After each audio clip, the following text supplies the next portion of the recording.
Mungu aliruhusu ifanyike.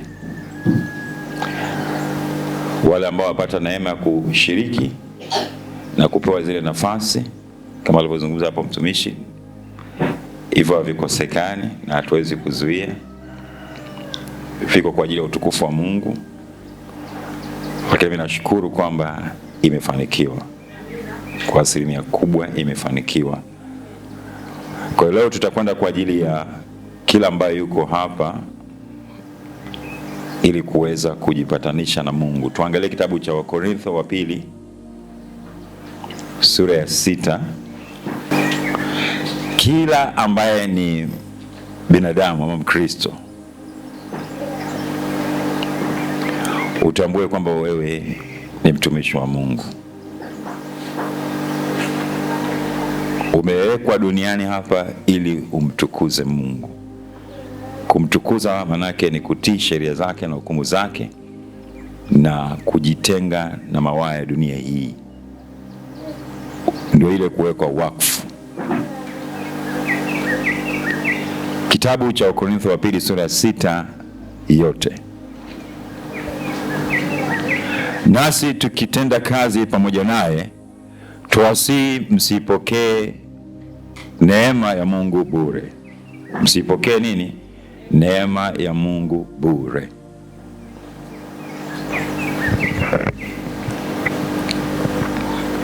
Msipokee neema ya Mungu bure. Kwa maana asema, wakati uliokubalika nalikusikia, siku ya wokovu nalikusaidia. Huyu anayeongea hivyo ni Mungu, Mungu Baba.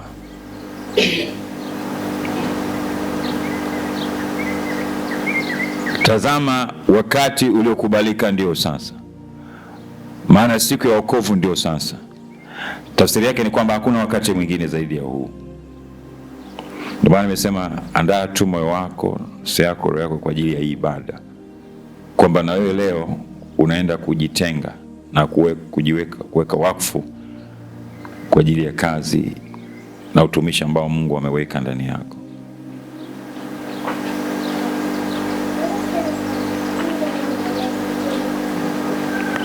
Anasema tusiwe kwazo la namna yoyote katika jambo lolote, ili utumishi wetu usilaumiwe.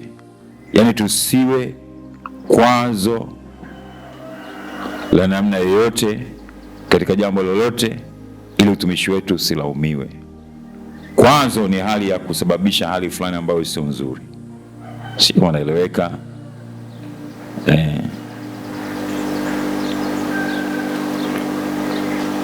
Wewe binafsi usiwe kwazo la namna yoyote.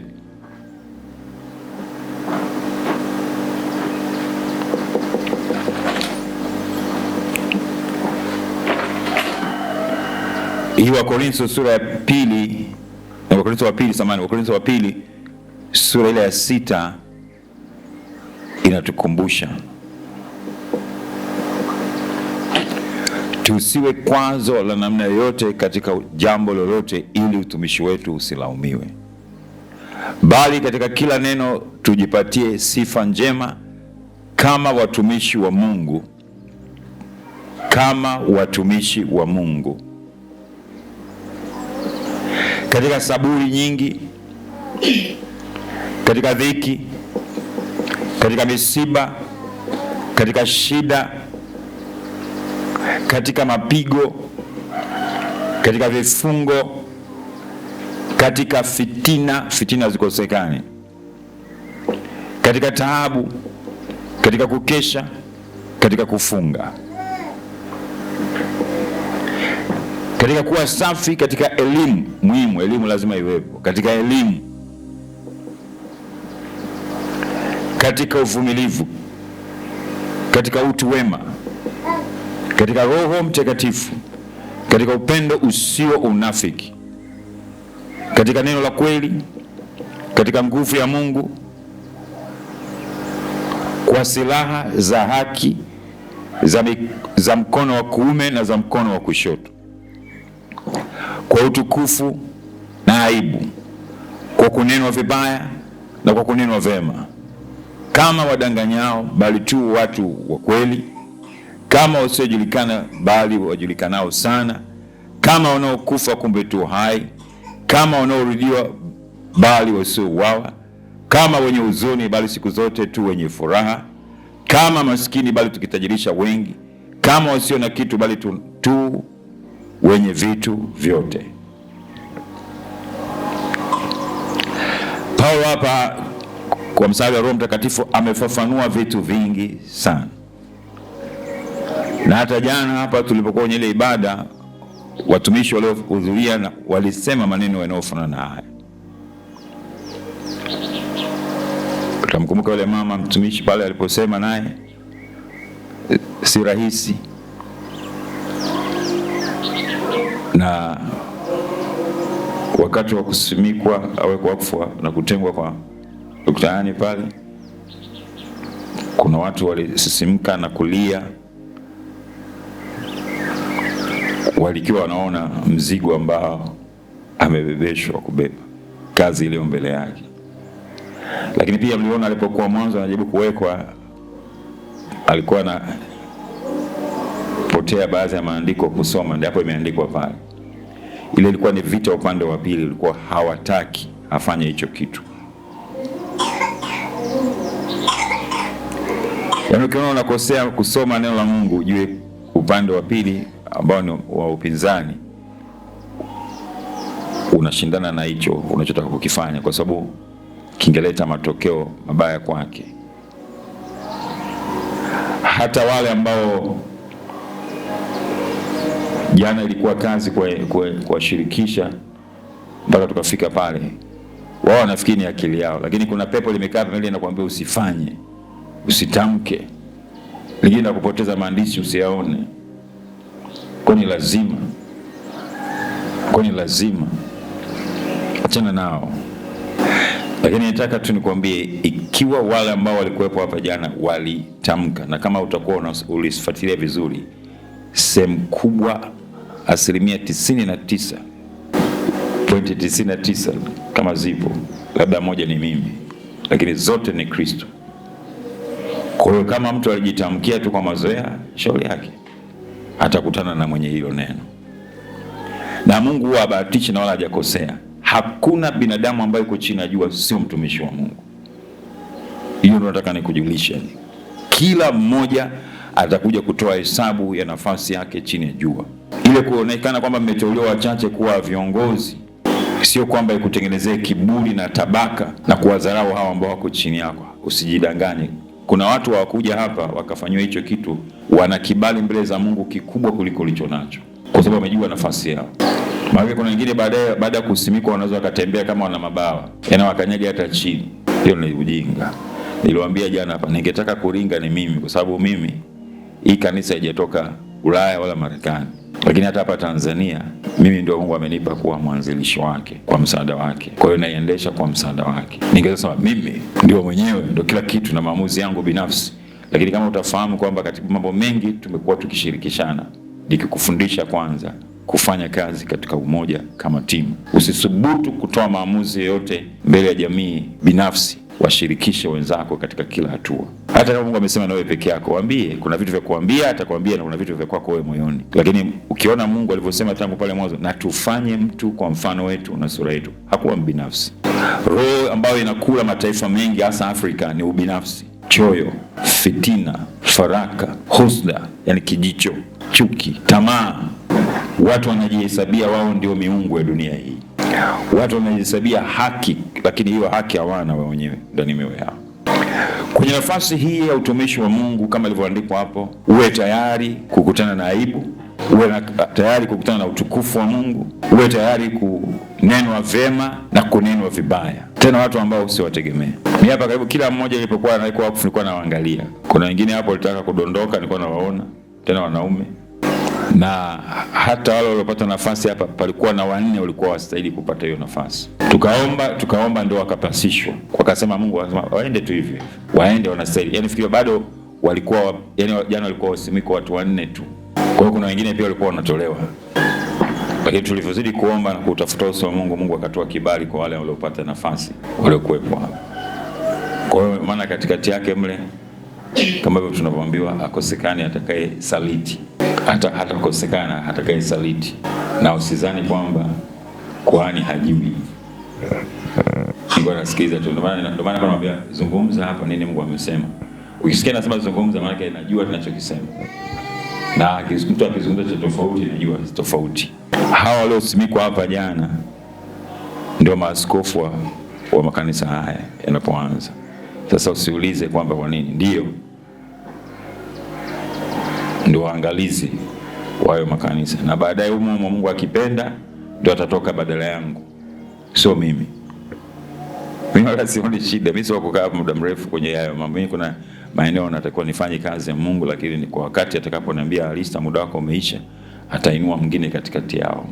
Anaweza akawa katika ile kundi, ama anaweza kuwa kwenye awamu inayofuata. Usishangae. Lakini hao waliopewa nafasi ndio waangalizi, maaskofu hao.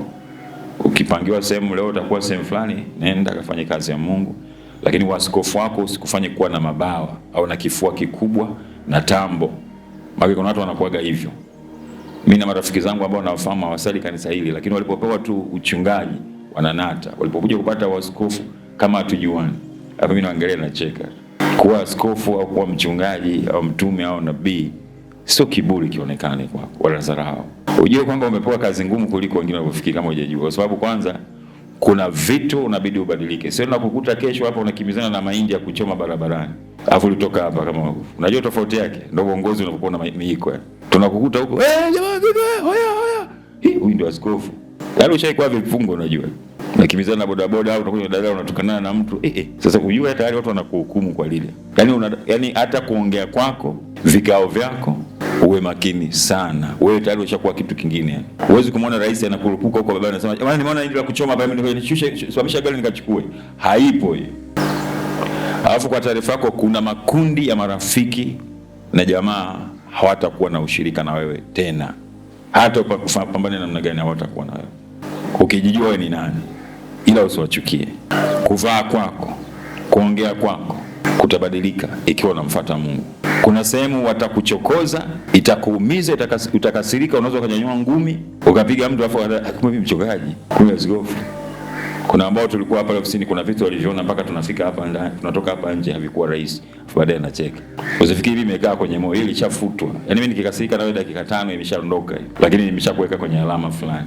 Si unanielewa? Tutagombana, tutakurufishana hapa, lakini baada hapo ujue mimi nimeshakuwa kwenye engo fulani. Sio kwamba sijui wewe ni mtu namna gani. Alafu nakuweka hivyo, alafu nakuweka. Wengine wanasema nakuweka kiporo. Nasubiri siku yako. Lakini mimi naweka tu kwamba nishajua. Najua. Bahati nzuri nimesoma mambo ya kufahamu tabia za watu na menendo yao. Lakini pia Mungu alinipa neema ya kufahamu tabia. Mimi duniani na watu wawili tu na wafahamu. Binadamu na wafahamu wako wawili. Sasa mtu haraka anasema mwanamke na mwanaume. Zaidi ya mwanamke na mwanaume wako wawili tu. Kwenye vyuo nilivyosoma wako 4. Mimi nimepata 2 tu. Yaani kuna Martha na Mariamu basi. Kwa hiyo jaribu kuwatafuta wakoje kwenye Biblia. Yaani Martha na Mariamu, mimi na watu hao 2 tu duniani. Martha na Mariamu nimemaliza. Au utaniambia Yohana na Petro kama ni wanaume. Sasa watafute haiba zao, tabia zao. Mimi nao 2 tu. Naliwahi kuandika falsafa ambayo Mungu alinijalia 2 tu duniani. Kama hujui nitakusifaidia kwa ufupi tu, alafu utamjua huyu ni nani.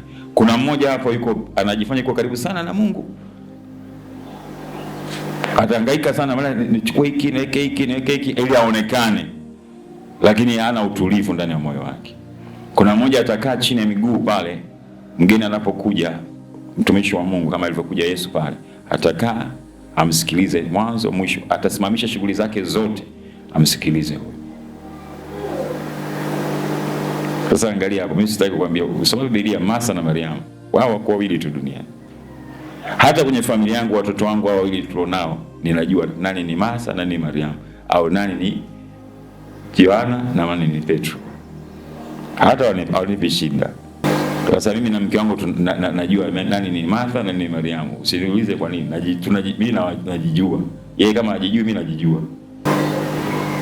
Duniani kuna watu 2 tu Sasa nije kwenye falsafa ya kawaida ya kidunia ambayo pia Mungu alinijalia kufahamu. Mimi nasema duniani kuna watu wawili, naongeza tena, wawili tu wanaoishi kwenye hii dunia. Mtu wa kazi na mtu wa jamii.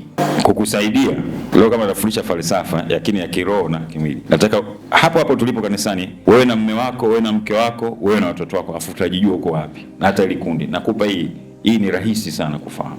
Dalili za kujitambua kama wewe ni mtu wa jamii ni hii ya kwanza. Mmoja wapo, mtu wa jamii akikuta wenzake wako wanafanya shughuli yoyote, hata kama yeye ni boss, atatanguliza neno salamu kwanza.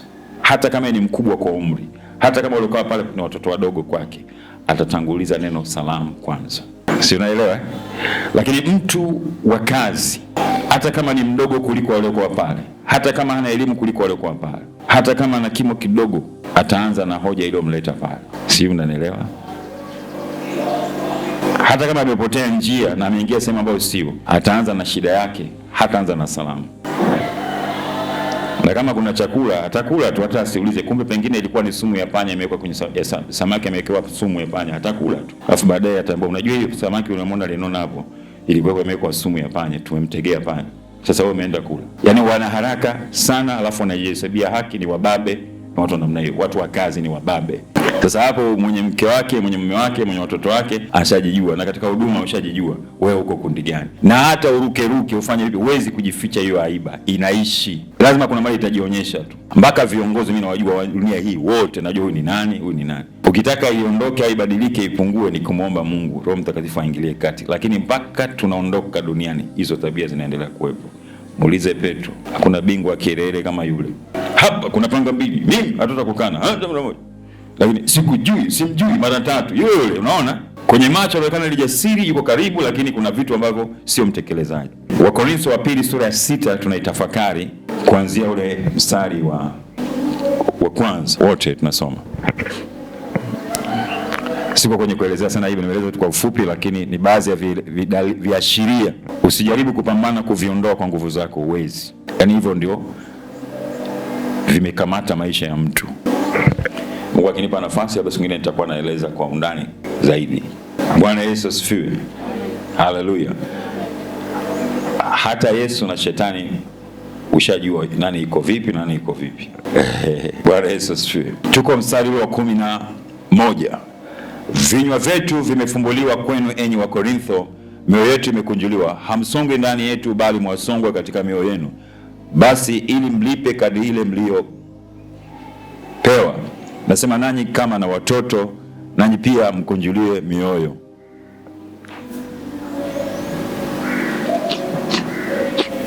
Bwana Yesu asifiwe. Bwana Yesu asifiwe. Mwangalie jirani yako. Hana chochote alichonacho hapo ambacho ni mali yake, alikuja nacho peke yake. Atambue kwamba ukimwangalia maki ushajiangalia na wewe kwamba kila ulicho nacho kuanzia kwenye utosi mpaka kwenye dole gumba chini umepewa. Yuko aliyekupa ufahamu, akili, afya, uzima, yuko aliyekupa. Usio kasema hiki yani wewe ndio umwanzilisho hivyo vitu, hakuna. Na kama viongozi wa dunia pia wangetambua hiyo, wasingekuwa na kiburi. Hata viongozi wa kiimani ambao leo wanajulikana wanavuma, wasingekuwa na kiburi kama wangetambua ya kwamba hakuna kitu ambacho hawajapewa. Shetani kule juu alishindwa, hakujua kwamba ile nafasi ya kuwa karibu na Mungu alikuwa amepewa, akataka ampindue Mungu. Kwa hiyo yule ndio Yuda wa kwanza. Basi mlipe kadi ile mliopewa. Umepewa kiasi gani? Mimi napenda kuita pia kama unaofahamu neno luku, lipa kadi utumiavyo. Yaani lipa kadi utumiavyo. Kiwango ambacho Mungu amekupa. Ndio maana nasema ikiwa umepewa nafasi ya kuwa askofu, ikiwa umepewa nafasi ya kuwa mchungaji au mwinjilisti, utalipa gharama ya kile ulichopewa na Mungu. Je, kinatumika kumpa Mungu utukufu au kudhalilisha wengine au kumwaibisha Kristo? Ikiwa ni waziri, mjumbe wa nyumba 10, nyumba 50, rais, falme, malkia, kiongozi wa kundi lote, unatakiwa kulipa kwa kadri ulivyopewa. Huyu alipewa talanta moja atalipa talanta moja, huyu alipewa talanta mbili atalipa talanta mbili, huyu 5 atalipa 5. Yaani umepewa kiwango gani? Kwa hiyo binafsi ujioje katika ulimwengu wa roho, wewe umepewa kiwango gani, alafu ulipe vile ulichopewa. Basi mlipe kadi ile mliopewa, nasema nanyi kama na watoto, nanyi pia mkunjuliwe mioyo. 14. Msifungiwe nira pamoja na wasioamini kwa jinsi isivyo sawa sawa. Kufungiwa nira sasa, kila binadamu ambaye yuko hapa miaka zaidi ya 1000 au zaidi ya 1000,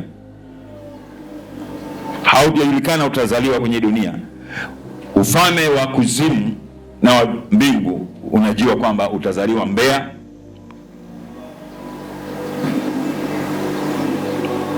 au utazaliwa Marekani, California, na baba yako atakuwa fulani na mama yako atakuwa fulani.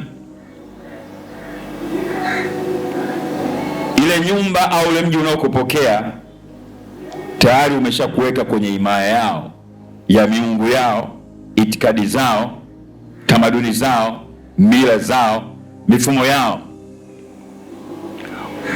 What they believe utabidi uamini. Kile unachokiamini lazima utabidi ukiamini. Kama wao konokono ni nyama ya heshima kwao, utakula tu na haitakuchefua. Unaweza kama kitu kama wewe unashangaa, lakini kuna watu ukienda kule Nigeria ndio kitoweo kizuri kwa ajili ya kulia ugali, wanakupa cha heshima, ndio umezaliwa pale, hautaona ajabu. Unazoea na wala haitakuzuru.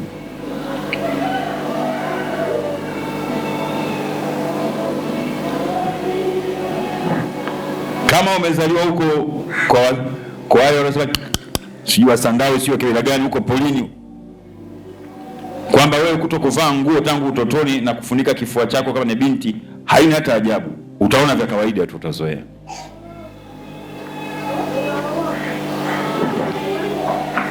Kama umezaliwa huko sio Masaini wapi wanavaa rubega, basi ni hivyo. Kama kule, yani utaishi maisha ambayo unaona ya kawaida kwako. Ndio maana leo kule Marekani, Ulaya na nchi za Ulaya watu uvaaji wao hauwasumbui wengi wao. Muonekano wao hauwasumbui. Wao utahangaika kuona kama huyu yuko uchi, yuko vipi, unaweza hata haoni kama yuko uchi. Yanaona yuko kawaida. Ingawa mwanzo wa kuumbwa kwa dunia, Ulaya na Marekani na nchi zinazoendelea walikuwa wanajistiri kwa mavazi kama wanavyovaa kina Maitani hapa na wengine, kujifunika miili yao. Hiyo katikati hapa kwenye mapinduzi ya kishetani ndio walibadilisha watu wakaanza kuvaa manguo ya ajabu ajabu. Ukitaka kujua chimba history, alafu angalia mavazi ya zamani walikuwa wanavaa vipi. Shetani aliweka vitu vyake hapa.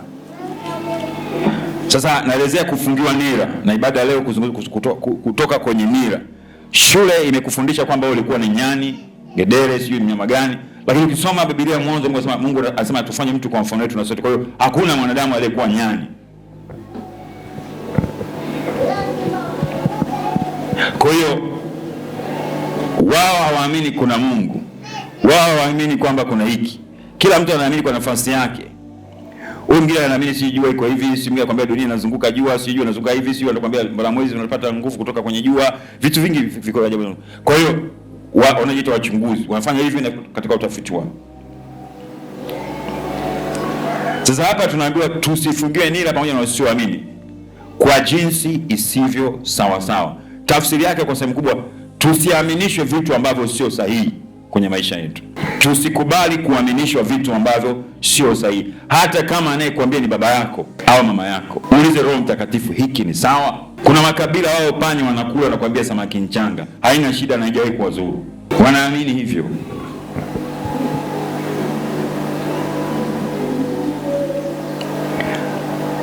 Sasa kuna watu pia wanaamini kwenda kufanya ibada kwenye makaburi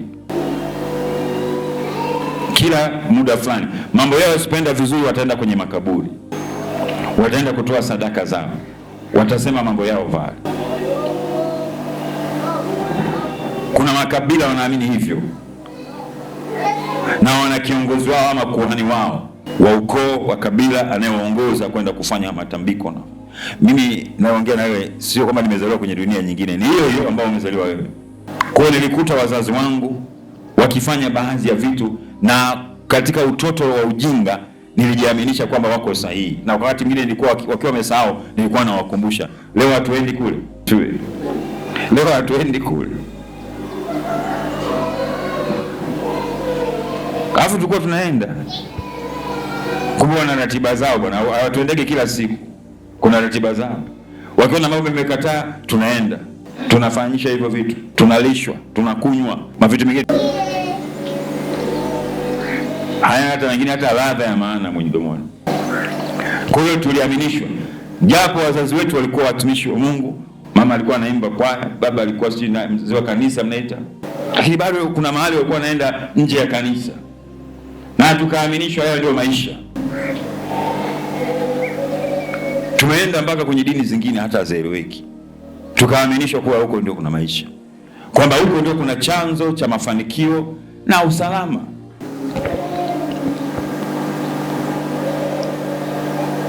Sasa tuliaminishwa, tukafungwa nira nayo.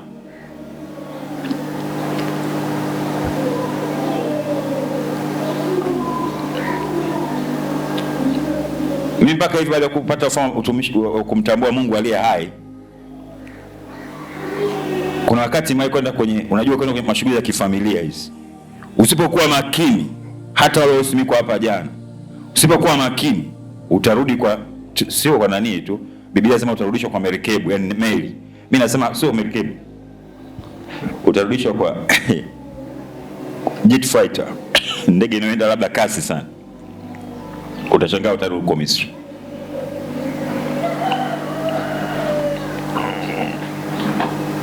Nafikiri kuna siku nimekaa mahali kwenye shughuli hivi, ilikuwa ni msiba nadhani, lakini katika ile msiba zikapitishwa kata za Mbege pale. Mwambie mchungaji haina shida, ria kunywa kidogo. Hii sio dhambi, unajua unasikia nini? Mtumishi wa Mungu. Hii unajua sio pombe, hii ni chokolati. Ni kama unakunywa uji tu. Ria kinywa. Nimefichwa mahali naambiwa ninywe.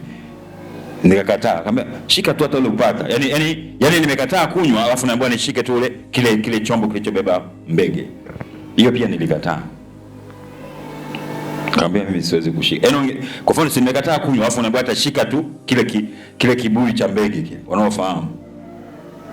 Yaani unaonyesha kwamba uko, yaani maana yake ukishika uko pamoja nao. Kiroho unakuwa ushashiriki ile mbege. Niligoma. Mimi napenda kusema sauti ya kwanza ni ya Bwana. Ya pili mimi wasisikilizake. Hata ufanye vipi na kuangalia.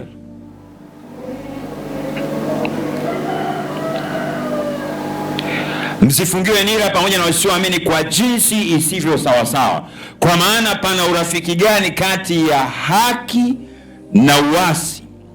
Tena pana shirika gani kati ya nuru na giza?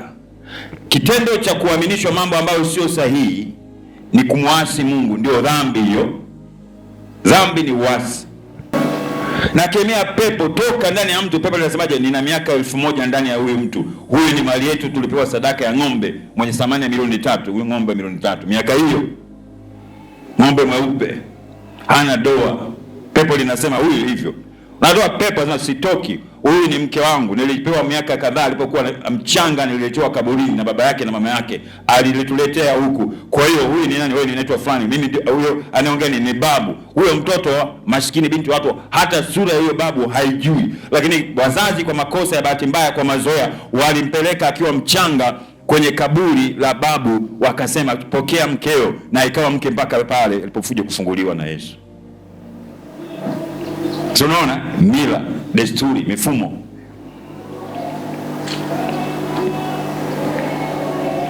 Kufungiwa nira, kuambatanishwa, kushirikiana na mtu ambaye sio sahihi. Siku moja nikupe kisa hiki, sio kizuri lakini wacha tujifunze. Siku moja marafiki fulani walikuwa wakisafiri. Sio mbali, ilikuwa kule hapa pale Dar es Salaam. Marafiki ambao hawafahamiani kiundani sana. Yaani marafiki unakaa mtu unapiga naye sura biashara, lakini kumbe kuna hujui kazi ya mwenzako vizuri. Mwingine mmoja yeye alikuwa yule rafiki mmoja anajulikana ni fundi wa magari. Kwa hiyo watu wajua ni fundi tu wa magari. Lakini sisi baada ya ile tukio kutokea ndio tukajua kwamba sio tu fundi wa magari, ana mambo mengine. Kijana tu wakatoka, mmoja akamwambia naomba lift tu na gari yako, akamwambia twende. Yule ambaye aliingia kwenye ile gari sio fundi wa magari na amjui mwenzake vizuri.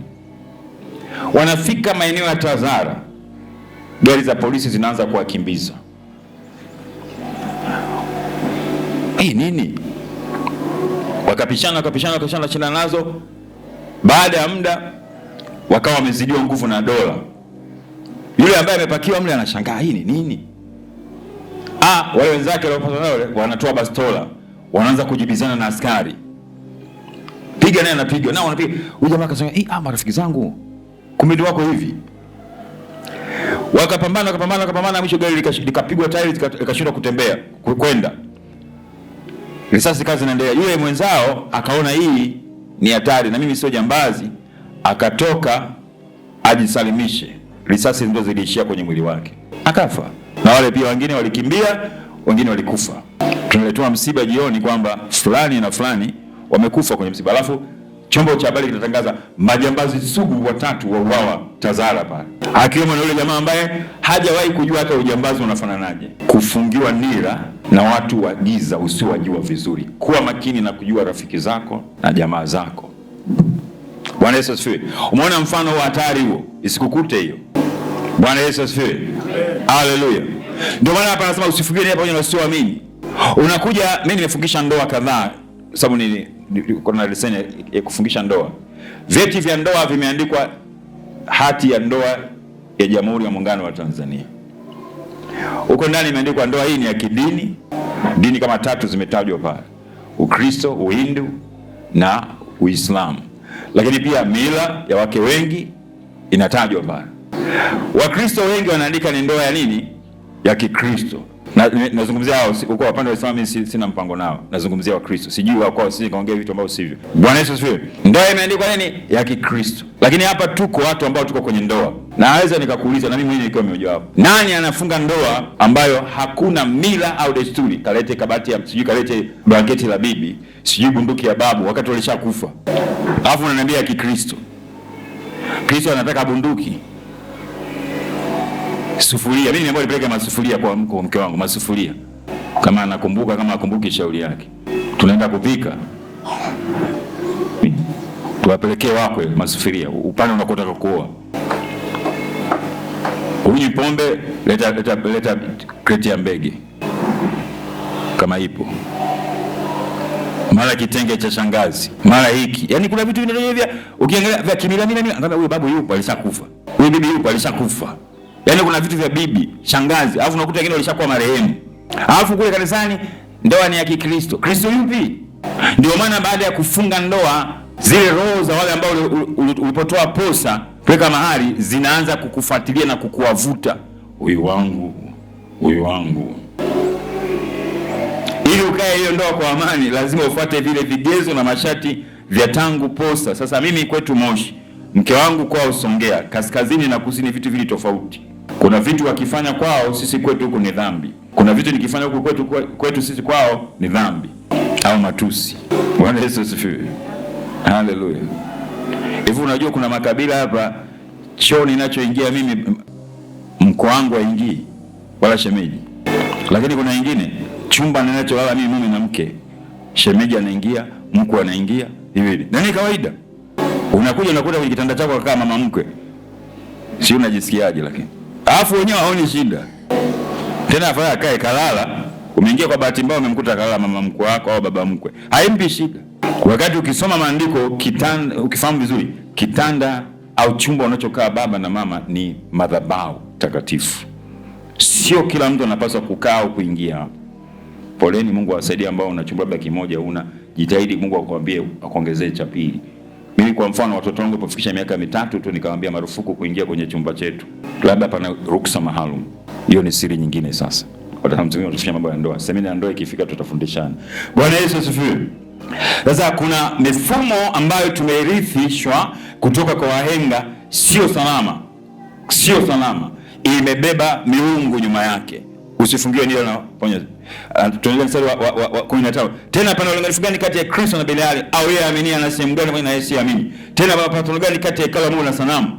Kwa maana sisi tu hekalu la Mungu aliye hai, kama Mungu alivyosema kwamba nitakaa ndani yao na kati yao tembea, nami nitakuwa Mungu wao nao watakuwa watu wangu. Kwa hiyo Mungu anataka sisi tuwe watoto wake. Anataka tuwe naye. Kwa maana hiyo ni kama vile mume na mke. Mume akikuta mtu mwingine amemsogelea mke wake, akawa amekaa katika mikao ya hasara ya majaribu, hapo zinaweza ikatokea ngumi. Kama hana uwezo wa kukabiliana naye, atapoteza hata usemi wake. Na mke pia akikuta mume amekaa na mtu mwingine, mwanamke mwingine katika mkao ambao unajua kabisa hii ni mitihani, kutakuwa na shida, kama kupigana kutatokea hapa. Sasa niwaambie kitu kimoja, Mungu ana wivu kuliko binadamu yote chini ya jua. Unasemaje unampenda Yesu huku na miungu mingine na unaitumikia? Kwa hakikisha kwamba unaikataa kwa gharama zozote. Kwa damu ya Yesu Kristo pekee ndio inaweza kukutenganisha na zile sadaka na dhabihu walizotoa wahenga, watu wa ukoo wako, watu wa kabila lako. Sasa sisi ambao tumeoa kabila tofauti, shida zaidi ipo. Kwanza nitoke huko Uchagani na Umasaini, mimi nimechanganyika hiyo. Na utoke huko na mke wangu atoke huko kwenye Unyasa, sijui Afrika Kusini, sijui kabila gani, anajua mwenyewe. Yaani kuna miungu yao tofauti kabisa na kwetu. Kwanza haipatani. Kuna mara kadhaa unaomba unasikia huyu ni wa kwetu. Huyu ni wa kwetu. Unatunyang'anyia mtu wetu. Tupe mtu wetu. Mara kadhaa tangu unaingia kwenye ndoa naye huyu, mara kadhaa anakosa kufa. Kifo unakiona hiki hapa na kufa. Kwa nini? Bahati nzuri, na kusaidia na unanisikiza. Bahati nzuri, yeye alimaanisha kutoka mazima kwenye asili yao. Piga makofi kwa ajili ya Yesu.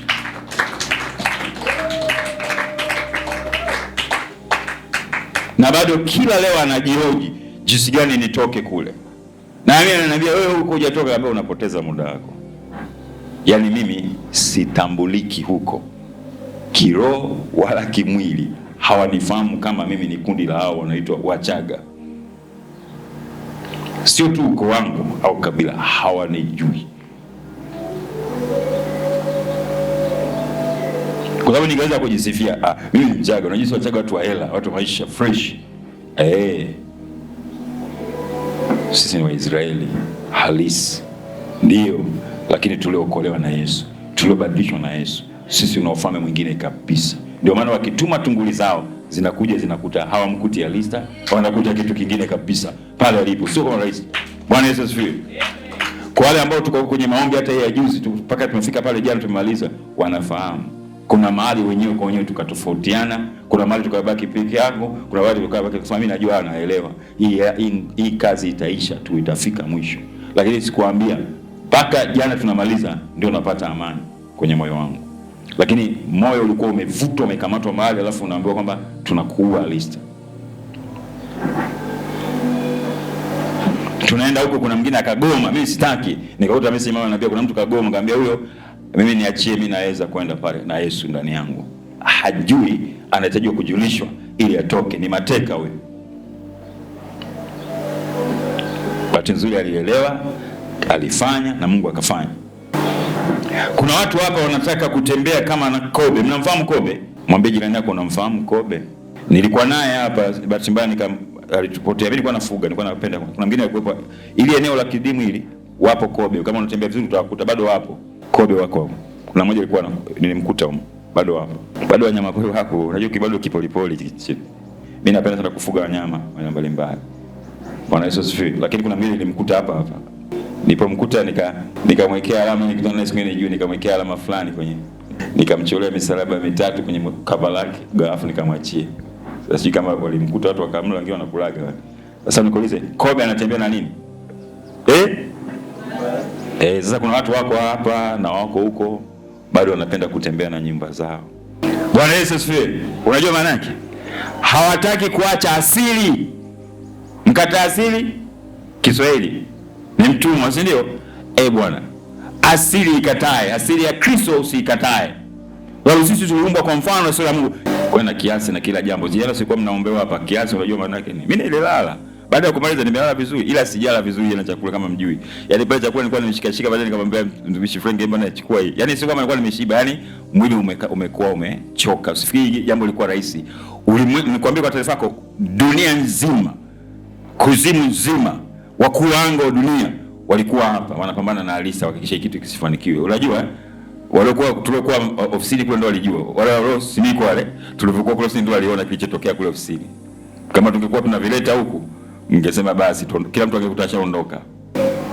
Hata mtumishi Cheo alipokuja pale alikuta ikishapoa. Kulikuwa kuna kitu cha tofauti kule ofisini. Ofisi ilikuwa vitu vingine. Shetani alikuwa anapingana live na sisi. Alafu nikasema mimi namjua Shetani, namfahamu na ananifahamu. Mwambie hii kitu fanya unavyofanya itafanyika tu. Bwana Yesu. Hivyo unaweza kaamini kwamba uko ndani watu waligombana wakakasirika afu unarudi hapa nje tunacheka. Huduma inaenda. Huwezi kuelewa. Usitembee na nyumba kama kobe. Kama umeamua kumfuata Yesu Kristo, jikane nafsi yako, jituke msalaba wako, umfuate siku zote, wala usiweke chini. Ukifanya hivyo utaona baraka za Bwana. Jana palikuwa na mtume hapa mmoja anatoka akasema, "Hivi sasa mbona mimi sioni hayo matokeo ambayo unaona wewe?" Unanielewa? Lakini na nilifahamiana naye juzi kwenye mkesha, jana akaja akatushiriki pamoja katika ibada. Wala sio kama mtu ambaye tunafahamiana muda mrefu. Na bahati mbaya sio ni Shetani, sio ni Mungu aliruhusu kwamba ile ibada ikaenda ndefu, lakini kama ingeanza kwa ile muda tuliokubaliana, ningemwambia Bwana, tumemaliza, hebu fanya kuombea huko watu walioko ndani. Tungetoka hapa saa 6 usiku. Kwa kile alichowekewa ndani yule baba, alichonacho. Saa 6 usiku. Alafu mngebaki mnashangaa ilikuwaje, mimi sijui. Na watu wengine wangekuja kutoka huko nje wangekuja hapa. Alafu kesho Jumapili ya leo hapa pakakuwa hapatoshi. Tutaulizana nini mimi sijui, sitaki kusema. Kila mtu ana kipande chake. Ameniambia bwana mimi nitakuja tena wakati mwingine, niambia subiri tutaangalia. Mstari wa 17. Kwa hiyo tokeni kati yao. Maana yake tokeni kati yao, ondoka. Napenda kutoa mfano wa nyoka. Si unaelewa nyoka? Nyoka na tai. Nyoka akizeeka huwa anatoa lile gamba. Sasa ukiamua kumfuata Yesu Kristo, toa lile gamba, vua lile gamba la kiukoo, la kikabila, la kijamaa, la kielimu, mifumo ambayo umeikuta kwa wahenga, ikatae kabisa, jiondoe kabisa ya kidini. Maana mbinguni hakuna dini kama tunazoziona hapa. Mnahangaika kupoteza tu muda wenu bure. Wazalisa ushakwenda, wewe si uji sana, wewe unafahamu mbinguni hakuna dini zinazoziona hapa. Mnapotezana tu muda wenu. Kule kuna jiwe kuu la pembeni ambalo ni Yesu Kristo pekee. Yeye ndio njia ya kweli na uzima. Haya hizi gombo maranasa sijui itakuwepo kama ushahidi, lakini kilichoko kule ni jiwe kuu la pembeni ambalo ni Yesu Kristo, ndiye Mungu. Ukilikataa hilo, huna nafasi ya kuingia mbinguni, utakutana na aliyekuwa kudanganya. Anasema tokeni kati yao mkatengwe nao, asema Bwana, msiguse kitu kilicho kichafu, nami nitawakaribisha. Nitakuwa baba kwenu nanyi mtakuwa kwangu wanangu wa kiume na wa kike, asema mwenye enzi, Bwana mwenye enzi. Kwa hiyo tai pia akizeeka anakuwa na makucha magumu, midomo mgumu, mdomo wake mgumu, manyoya mazito. Ili arudi kwenye ujana, akifika kata miaka 30 na 40 kitu kama hicho, anaanza kujidokoa mwenye kujing'atang'ata ili atoe manyoya ya zamani. Anayatoa, damu zinatoka, anajipiga kucha zinatoka, damu zinatoka, yale magamba magumu yanatoka, manyoya yanatoka, anabaki kama kuku aliyenyenyelewa manyoya. Damu zinakuwa zimemtoka nyingi sana na maumivu. Sawa? Nafikiri mfano wa tai ni mzuri kuliko wa nyoka. Kwa hiyo iko gharama ya kujirudisha kwenye asili. Kwa hiyo baada ya muda fulani yule tai anarudi kuwa kijana, manyoya yanaanza kuota tena upya, mdomo unaanza kujiunga tena upya, kucha zinaanza kuota tena upya. Kwa hiyo sasa anaanza kwenda kuruka juu zaidi kama alivyokuwa kijana. Kwa hiyo maisha ya Kristo, ya binadamu anayemwamini Yesu Kristo, ni lazima ulipe gharama. Ujitoe. Ingawa Yesu alilipa gharama kwa ajili yako, lakini anataka ujitenge na kila kitu cha asili. Amen. Bwana Yesu asifiwe. Unaweza ukashangaa baadaye mtoto wako hukuwahi kumpeleka hata siku moja kwa waganga, unashangaa amefungua kibanda cha waganga. Yeye ni mganga. Kuna mtu tulimwambia hapa, hakuwahi kwenda chuo cha uchawi wala uganga, alikuwa ametoka Mbeya. Tunamwambia hapa, anamwambia huyu ni mganga tu na ni mchawi tulikuwa tunamtumia. tangu kabla hajazaliwa, yani miaka 1000 iliyopita. Msomi, kijana mzuri, kimwona hivyo kuamini ni mganga na ni mchawi. Kwa nini? Agano lile la kwanza lilikuwa linamfuatilia kila hatua ya maisha yake. Tumepita katika miji mbalimbali, shule mbalimbali. Kwako mwanamke au mwanaume, kadri ulivyokuwa mahusiano na watu mbalimbali kimwili, ndivyo ulivyojiunganisha na miungu mingine mingi kwenye maisha yako, ambayo itakugharimu kama usipojitoa huko. Bwana Yesu asifiwe. Kuna vitu naviona kwa watoto wangu ambapo mimi sikuwahi kuwafundisha, lakini vilikuwa vinaishi kwangu. Kwa mfano, mimi nilikuwa mchoraji, mimi nilikuwa mwigizaji, mimi nilikuwa mwanamuziki. Sijawahi kuwafundisha, lakini namkuta Aleta anachora vizuri, namkuta kakake anachora vizuri. Ukikaa nao vizuri, ni wachekeshaji wazuri, comedians wazuri, wacheshi. Ajiuliza hiyo umetoa wapi? Ndio nikajua mama yangu aliniambia punda milia anazaa punda milia, hawezi kuzaa swala. Hata kama wanakaa na swala miaka 20 hapo au 100, hawataweza kuzaliana swala na punda milia.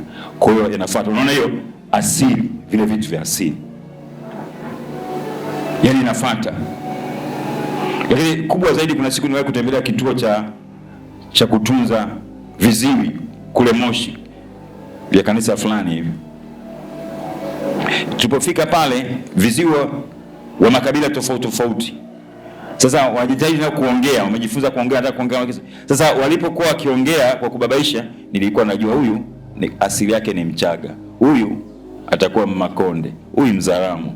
Nilipouliza akakuta ni kweli, unakuta ni kweli. Yani zile tonation, najiuliza walizaliwa hawajui kuongea. Inakuwaje wanaanza kujifunza kuanza kuongea lakini bado narudi kwenye asili yao? Kwa hiyo wazungu wanasema nature is good no medicine. Yani asili haina tiba, haiwezi kubadilishwa. Kwa hiyo ipo. Lakini kwa Yesu inaweza kubadilishwa kwa jina la Yesu.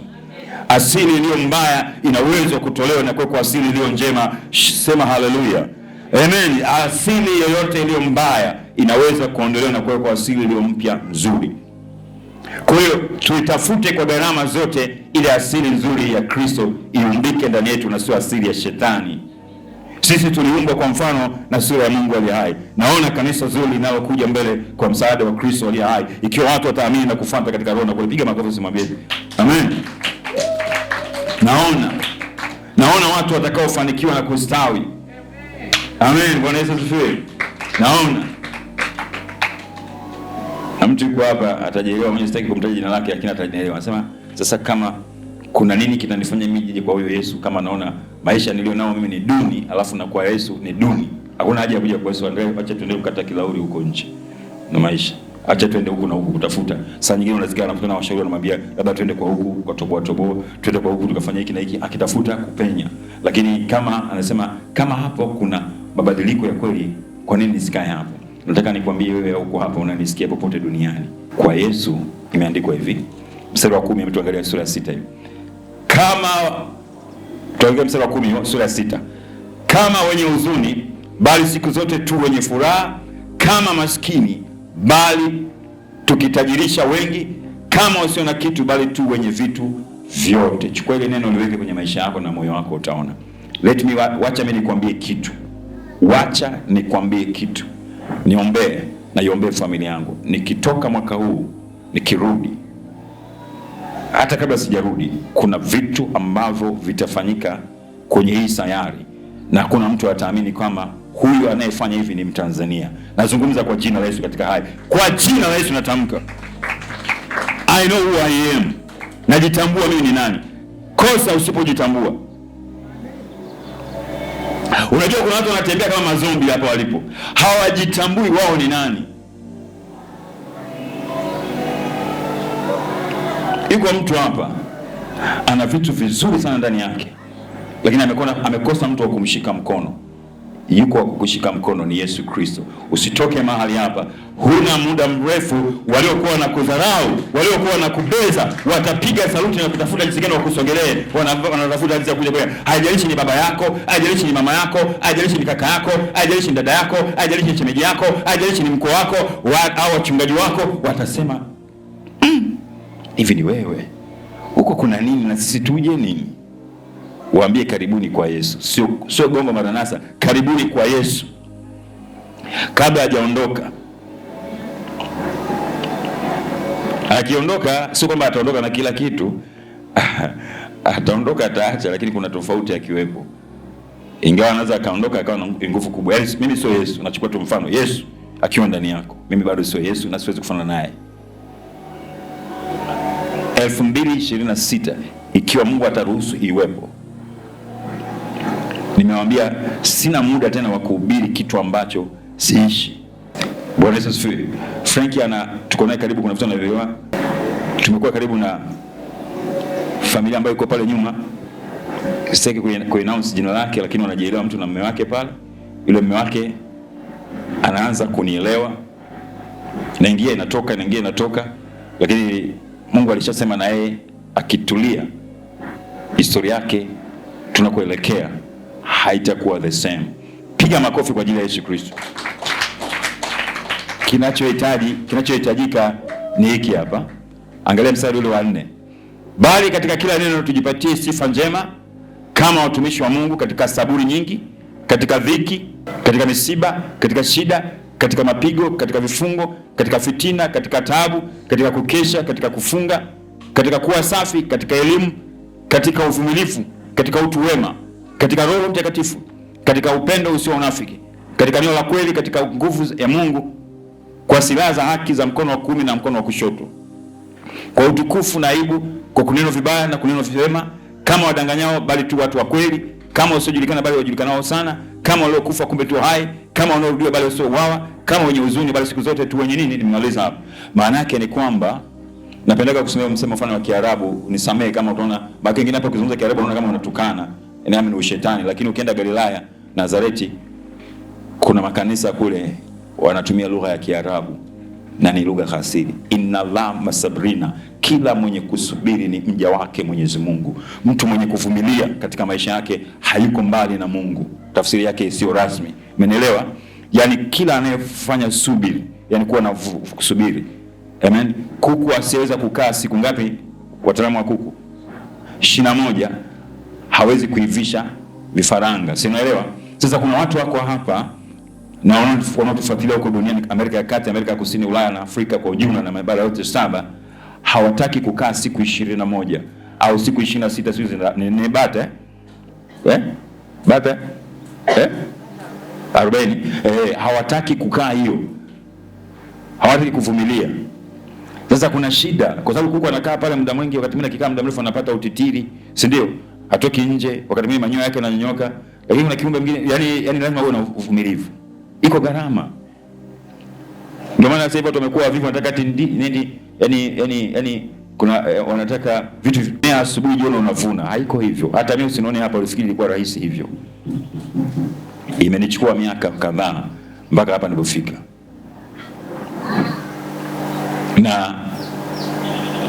Na Mungu anafanya hivyo makusudi ili ukitunze kile anachokupa. Unaelewa? Ili ukitunze ulicho nacho anachokupa. Kwa sababu sio cha kwako. Aite naweza kuniambia nimeishiwa nguo, alafu mimi nikasema sio juu yangu, sio kazi yangu. Lakini mimi nihakikishe kwamba anaambia nimeishiwa nguo, nitafute jinsi gani ya kumtafutia nguo nyingine ya kuvaa ama aleta. Si wajibu wangu kama mzazi, nikiwa mzazi wao au mlezi wao. Kwa hiyo Mungu ni mzazi zaidi ya mzazi, anajua what to provide to you, nini ya kufadhili, nini akupe. Bwana Yesu asifiwe. Hallelujah. Ili Mungu akuhudumie, lazima ujue anachotaka kutoka kwako. Cha kwanza kuliko vyote ni utakatifu. Kuishi maisha matakatifu. Kuto kujichanganya. Kuto kujichanganya. Naomba nisome Mithali 30. Mithali sura ya 30. Ni mithali kidogo ngumu kidogo, acha nisome. Alafu tulia kwa msaada wa Roho Mtakatifu, kama una Biblia yako utanielewa. Mithali 30. Maneno ya Aguri bin Yake, kitabu cha 5, Mithali 30. Wengine walikuwa hajapata, pata. maneno ya Aguri bin yake, mausia mtu huyo aliyemwambia Ithrieli, naam Ithrieli na ukali, hakika nimekuwa kama mnyama, wala si mtu, wala sina ufahamu wa mwanadamu, wala sikujifunza hekima, wala sina maarifa ya kumjua mtakatifu. Ni nani aliyepanda mbinguni na kushuka chini? Ni nani aliyekamata upepo kwa makonzi yake? Ni nani aliyefunga maji ndani ya nguo yake? Unaweza ukachukua nguo yako ukafunga maji kwenye nguo? Haya. Ni nani aliyefanya imara ncha zote za nchi? Jina lake ni nani? Nani jina la mwanaye kama wajua? Huyo ni Mungu na jina la mwanaye ni Yesu Kristo. Tunaendelea. Kila neno la Mungu, kila limehakikishwa. Kila limefanyaje? Yeye ni ngao yao waaminio.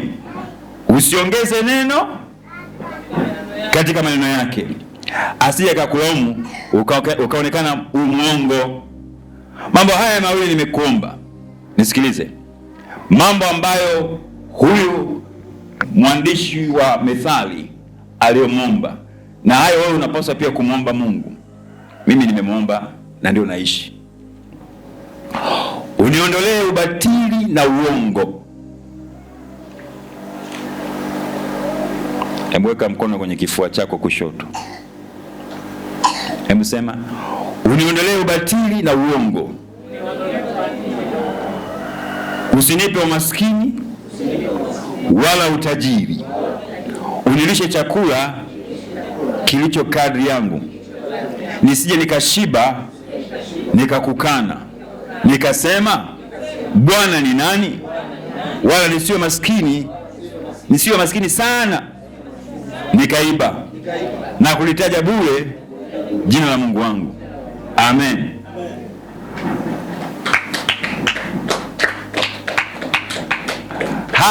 Nataka niulize ambao mko hapa, Mungu amesema kuwa tajiri ni dhambi? Simuone hapa hivyo. Yaani unatakiwa kuwa kati kwa kati. Yaani wewe sio maskini ujue. Kwa hiyo Mungu hajakufanya uwe maskini, wewe ndio unataka kuwa maskini. Na shetani anakuvuta uwe maskini, ili adanganye utajiri anakupa yeye. Mimi hapa anasema nafahamu maisha yangu nilikotoka. Najua talents, gifts ambazo Mungu amenipa. Mimi naenda shule kuchukua cheti tu, alafu baadaye naachana. Vile vyote ninavyopita mimi nataka kuchukua karatasi alafu naweka pembeni, ili na mimi nionekane nilipita shule kwa heshima tu.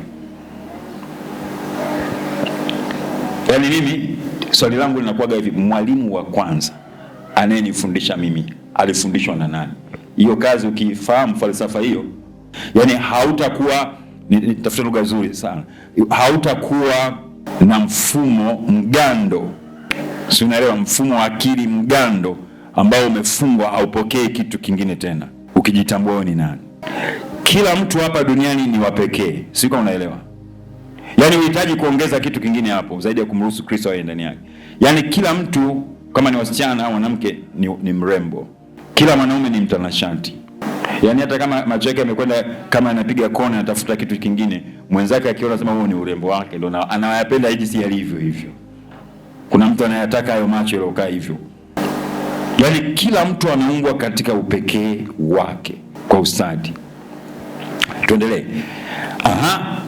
Usimchongee mtumwa kwa bwana wake, asije kakulaani ukaonekana una hatia. Uchawa huo, umbea huo, fitina hiyo, usiruhusu yote kwenye maisha yako. Kuna kizazi cha watu wamlaanio baba yao, wala hawambariki mama yao.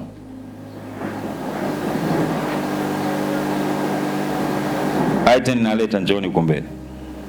Samani, aiten naleta.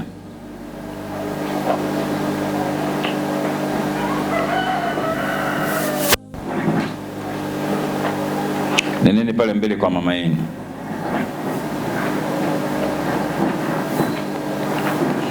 Mnyoesheni mikono yote miwili au hivi mama yenu.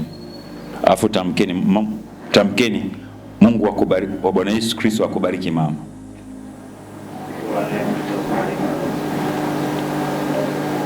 Bwana Yesu asifiwe. Kuna rafiki zangu pale wako watatu. Mmoja saizi analala, akiamka baadaye naomba amshwe na yeye. Jirani yupo katika watoto hapo mbele. Huyu yani akijaga huko analala tu. Siku kule nyumbani kuna TV ni. Nyanyuka. Na dada yako nyanyuka. Na dada yako wekeni begi pembeni, nyanyuka. Nendeni kwa mama yenu pale. Na Fred yuko wapi? Yeye yuko pale. Simama hapo ulipo. Simama hapo ulipo, simama Kuna kitu Mungu ananiambia nifanye, ndio nafanya. Nenda nawe kule. Yuko bado kwenye usingizi. Pole, walikesha. Na tunatamka baraka hizo kuanzia siku ya leo. Atainuliwa, atafanikiwa, awe na amani na ustawi kuanzia sasa kwa jina la Yesu. Bwana Yesu mshike mwenyewe kwa mkono wako hodari wenye nguvu, umuongoze, uwe kiongozi wake siku zote za maisha yake. Katika jina la Yesu Kristo tumeomba, imekuwa. Amen.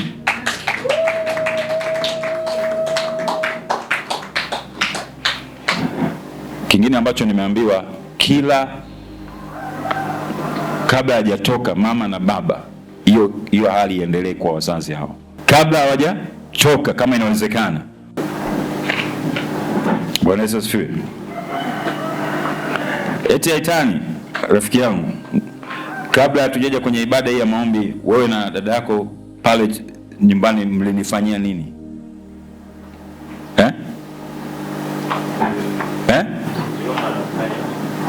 Aliombewa nani? Nani aliombewa? Nani aliyemwombea mimi? Tuna hiyo kaida mara nyingi. Umeona?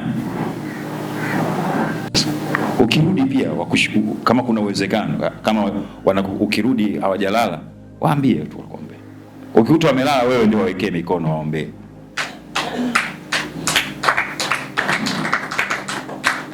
Bwana Yesu asifiwe. Maisha yako yatabadilika. Amen. Kwa sababu wao si ni wako wako. Mimi siwezi kuamini watoto wako watakuwa na kulaani. Wanaanzia wapi? Ukirudi kule, kama kuna ahadi ulizoahidia Mungu akusaidia, unafanikishwa, unawakumbuka.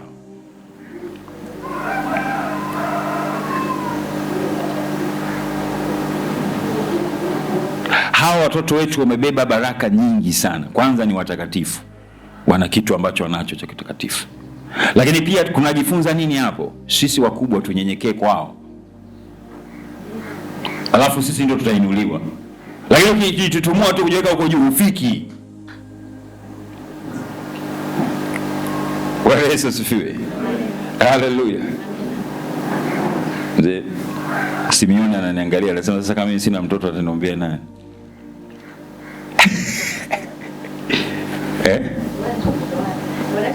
Amen, karibu. Na kitu nataka kuongea nisikuzuie. Nasoma Zaburi ya 8. Ndio. Wewe Mungu Bwana wetu, jinsi ndivyo tukufu jina lako duniani kote. Wewe umeweka utukufu wako vinywani mwa watu wachanga na wanyonyao, umeiweka misingi kwa sababu yao wanaoshindana nawe, wakomeshe adui na mtaki. Amen. Bwana Yesu asifiwe. Karibu. Kwa habari ya vijana, wale watoto walikuwa wakiimba, walikuwa wanaonekana kweli watoto, lakini kama tulinoti sauti zao zilikuwa sio za watoto. Amen. Na nikana mwambia yeye, yule mama ana heri sana kunifundisha katika kanisa. Ile kanisa anaweka misingi vile walikuwa wanafanya pale, ina maana wangefanya upande wa pili. Lakini pale yule mama ameshatambua mwinjilisti wapi, mchungaji wapi, mtume yuko kwa kufundisha ile kwa. Leo tunajadili njia. Amen. Asante. Bwana Yesu asifiwe. Sasa usilolijua ni hili.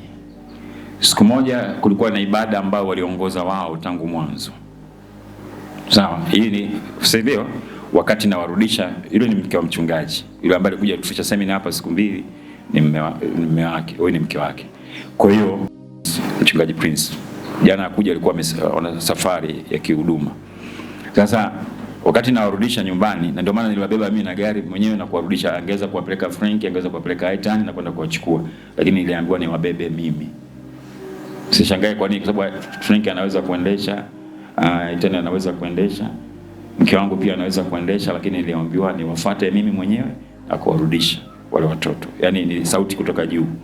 Naona kwa tulienda mimi na Andrea pale, tukaenda na kurudi. Kwa hiyo wakati narudi, yule mama mchungaji akawa ananisimulia, anasema siku moja walikuwa wanaongoza ibada wale watoto wenyewe tangu mwanzo mpaka mwisho. Sikiza ushuhuda. Kuna alikuwa mchungaji, kuna alikuwa mwinjilisi, kuna alikuwa mzee wa kanisa, ile kundi lote lilikuwa linafanya hizo kazi. Kwa hiyo wakati wa maombezi sasa, kulikuwa na mama mmoja ni mfanya biashara mkubwa huko katika ile ibada, ambaye alikuwa amefilistika kwa bahati mbaya na mikopo na madeni, na alikuwa anasubiri hukumu mahakamani. Na ilikuwa kwa hiyo kwa sababu ile mikopo, yani alikuwa yuko kwenye hatari zaidi, na moyo wake ulishafika mwisho, hana ujanja. Wale watoto wakawa na ita watu wanaohitaji kuombewa pale mbele. Yule mama akaja pale mbele, akapiga magoti, wale watoto wakamwombea. Walipokuwa na muombea, kuna mahali waliomba kwa machozi yakatoka. Wale watoto waliomba sana, nguvu ya Mungu ikashuka juu yao, ikafika kwa yule mama kufuta madeni na mashtaka yaliokuwa dhidi yake. Yule mama anasema baada ya kumaombezi yale, yule mama alirudi, akaenda kwa mchungaji nyumbani, akapeleka sadaka maalum ya shukrani kwa mama na baba mchungaji. Jumapili akaleta kanisani sadaka kwa ajili ya lile kanisa, kwa sababu Bwana alimlipia deni lote. Bwana akamfungua katika yote. Umeona hicho? Mlee mtoto katika njia mpasayo, wala hata iacha hata atakapokuwa mzee. Mithali hiyo. Bwana Yesu asifiwe. Kwa hiyo unamnyosha njia gani? Bwana Yesu asifiwe. Haleluya.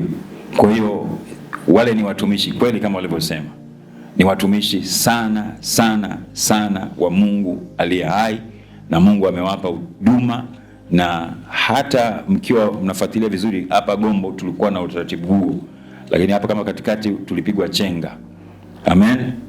Anasema mtu ni kitu gani hata umkumbuke, na binadamu hata umwangalie? Umemfanya mdogo punde kuliko Mungu, umemvika taji ya utukufu na heshima, umemtawaza juu ya kazi ya mikono yako, umemvika vitu vyote, umeviweka vitu vyote chini ya miguu yake, kondoo na ng'ombe. Anaonyesha pale Mungu anavyoelezea kuhusu ukuu wa Mungu.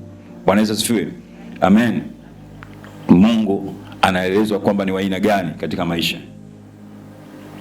Amempa mwanadamu nafasi hiyo, amempa hiyo nafasi ya kipekee mwanadamu, na hasa kwa watoto.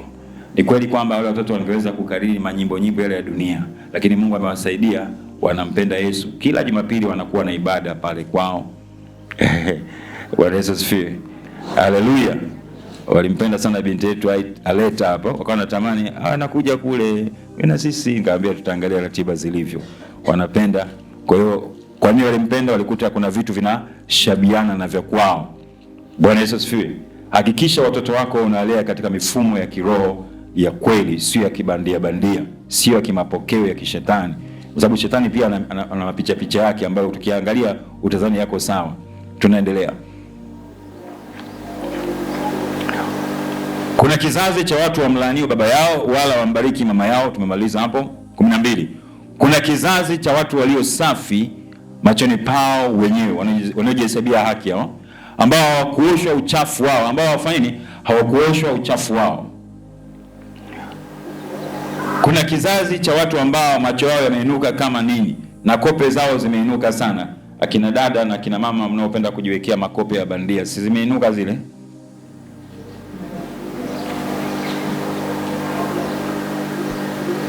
Ukitaka kujua wewe, angalia siku ya harusi. Bibi harusi na wapambe wake na waliohudhuria wanaendaga saluni kwenda kuweka kope za bandia. Zimefanyaje? Zimeinuka. Zimeinuka Mungu anazikataa hizo. Kuna kizazi cha watu ambao meno yao ni panga na vigego vyao ni kama visu, ili kuwala maskini waondolewe katika nchi na wahitaji katika wanadamu. Sasa maskini wakiondoka, nani atafanya kazi ile alizokuwa anafanya maskini? Nilikuwa naeleza hapa juzi kuhusiana na Mama Daria na Mama Ethan, tofauti yao. Ule anakusanya zile chupa na mascraper, anaweza ngambia Mama Ethan unaweza kufanya hivyo, akanambia anaweza. Ni kweli unaweza kufanya, lakini Mungu amempa Mama Daria afanye na anaheshimiwa. Jana nilikuwa naona, kwa hiyo nimeuliza hapa, nitamwambia mtoto wake kaja hapa lete fungu la 10 ameleta leo. Kwa sababu tulimuombea akasema mimi sasa hivi nitajua nikileta naleta bwana. Kwamba juzi niona gari limekuja kubeba mzigo pale. Nimeona.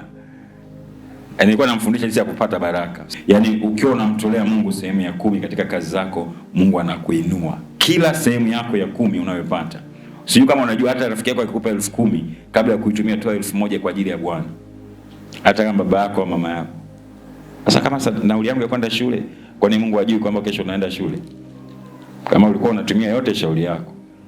Tuulize sisi mpaka tumefika hapa. Tulikuwa tunatoaga senti mpaka tumefikisha mamilioni. Haleluya. Mruba anao binti wawili waliao nipe. Kuna vitu vitatu visivyoshiba kamwe, na vinne visivyosema basi, kuzimu na tumbo lisilozaa. Nchi jicho la mtu amdhiakie babaye na kudharau kumtii mamaye, kunguru wa bondeni wataling'oa na vifaranga vya tai watalila. Unajua tafsiri yake? Watoto 7 waliokujalika kwa hali katika tumbo la mama yangu. Haijalishi walikuwa na mapungufu ama walikuwa na mazuri, lakini mimi nasema ninazo.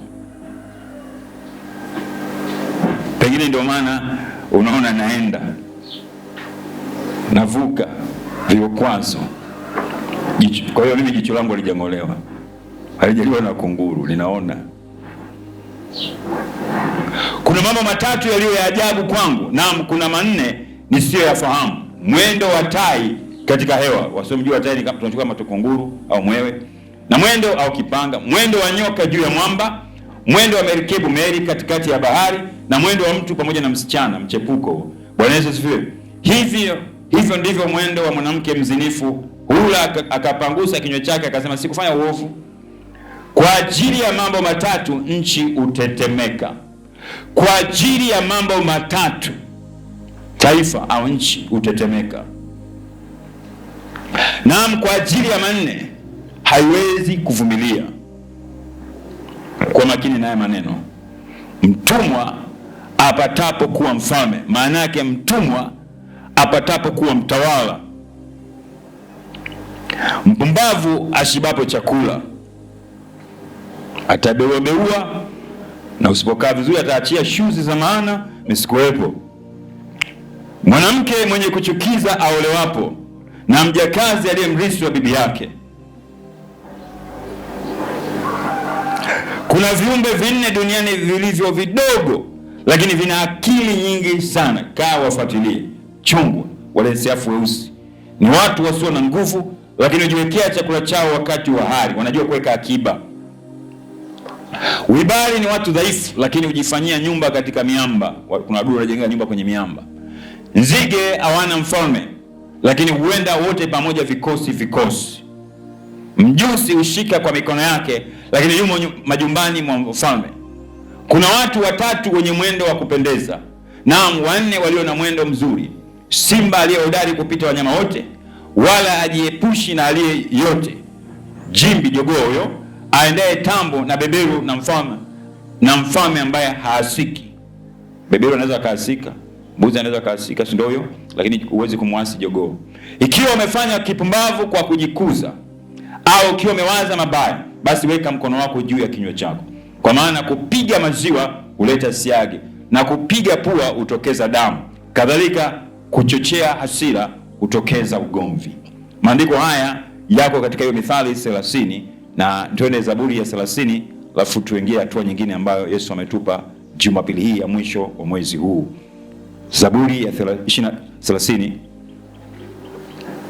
Tuseme kwa pamoja. Bwana, Bwana, nitakutukuza kwa maana umeniinua, wala ukuwafurahisha adui zangu juu yangu. E Bwana Mungu wangu, nalikulilia ukaniponya, umeninua nafsi yangu. E Bwana, kutoka kuzimu umeniwisha na kunitoa miongoni mwao washukao shimoni. Mwimbieni Bwana zaburi, enyi watowa wake, na kufanya shukrani kwa kumbukumbu la utakatifu wake.